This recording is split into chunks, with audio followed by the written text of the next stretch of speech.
ஒவ்வொரு வாழ்க்கையிலும் பிறர் செய்யும் தீமைகளை நாம் கேட்டு உணர்ந்தால் உணர்வதற்கு மட்டும்தான் பயன்படுத்தணும். மீண்டும் அதை நமக்குள் அது வளராதபடி தடுத்தல் வேண்டும். இப்போ நாம் அந்த மகிழ்ச்சியினோட உணர்வை அடுத்த கணமே அதோட இணைச்சி பழகணும். இது ரெண்டும் கலந்துருச்சு அப்படின்னு சொன்னால் அந்த அணுவின் தன்மையாக விளையுது. அப்போ அந்த சக்தி நமக்குள் கூடிக்கிட்டே வரும். இப்போ நாம் எல்லாம் பேசுகிறோம், எல்லாம் செய்கிறோம்.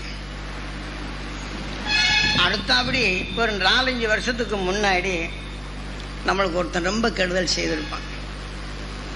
அவனாலே நம்ம குடும்பமே கொஞ்சம் நஷ்டம் அடைஞ்சிருக்கும். இல்லாததை சொல்லியிருப்பாங்க. அப்போ அவரை பார்த்த உடனே கஷ்டமான நிலைகள் ஜிருன்னு அது அந்த உணர்வு நமக்குள் பதிவான இழுத்து ஆன்மா வந்துடும். அப்போ எப்படி பார்த்தாலும் அவனை வெறுக்கும் நிலைகள், அவனுக்கு என்ன அவன் மேலே வெறுப்பும் அந்த உணர்வின் நிலையை உருவாக ஆரம்பிச்சிருக்கு. கொஞ்ச நாள் சாப்பாடு இல்லாமல் இருந்தது, அதுக்கு சாப்பாடு கிடைச்சோன்னு அது வீரியம் உண்டாயிடும்.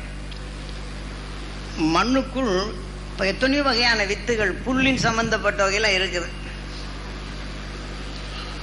அது சில காலம் மழை இல்லைனாலும் வறண்டு போயிருக்கு. ஒரு நாள் அந்த மழை பெஞ்சிருச்சுன்னா தளதளன்னு வெளியில் வந்துடுது. அந்த உணர்வின் சத்தெடுத்து மீண்டும் ஜீவன் பெறுது. இதை போல தான் நாம் பகைமையின் உணர்வுகள் நமக்குள், அவன் செய்த தவறின் உணர்வுகள் நமக்குள் பதிவானாலும் அவனை பார்த்த உடனே அந்த எண்ணத்தை தனக்குள் கவர்ந்து அந்த செயலாக்க அதுக்கு ஆகாரம் தேட ஆரம்பிச்சிருது. இப்போ நாம் நினைப்போம், பாரு நம்ம இவ்வளவு தியானம் எடுக்கிறோம், அவனை பார்த்தா நம்மளுக்கு கோவம் வருது. இந்த உணர்வு இங்கே வந்த ஒரு பாடு ராத்திரி படுத்து தூங்க போனால் கெட்ட கனவெல்லாம் வரும். அந்த வெறுப்பின் உணர்வுகள் வரப்போகும்போது எப்படி எப்படியெல்லாம் நம்ம இருந்தோமோ நம்முடைய எண்ணத்திற்கும் இது சம்பந்தப்பட்ட அவன் நினைவு வராது. யாரு அவன் நம்ம குருவுக்கு தெரிய மாட்டான்.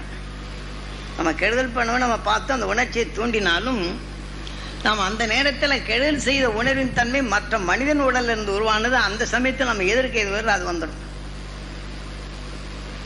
அப்போ ராத்திரியில் படுத்துக்கும் போது நமக்கு யாரோ கெடுதல் செய்கிறாங்கிற அந்த இன்னொரு மனிதன் உருவம் நம்மளுக்குள் தெரியும்.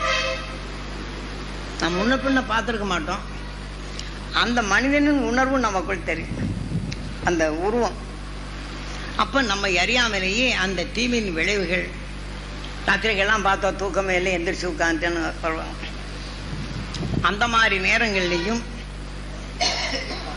நாம் அந்த இரவிலே நாம் தூங்கும் போதெல்லாம் அந்த உணர்வுகள் வந்ததுன்னு ஈஸ்வரான்னு சொல்லி அங்கே வேண்டி நம்ம நினைவை அந்த சப்தரிஷி மண்டலம், துருவ நட்சத்திரம், சப்தரிஷிகள் இந்த உணர்வோட எண்ணி அதை பெற வேண்டும் என்ற உள்ளுக்கே பல முறை செலுத்தணும்.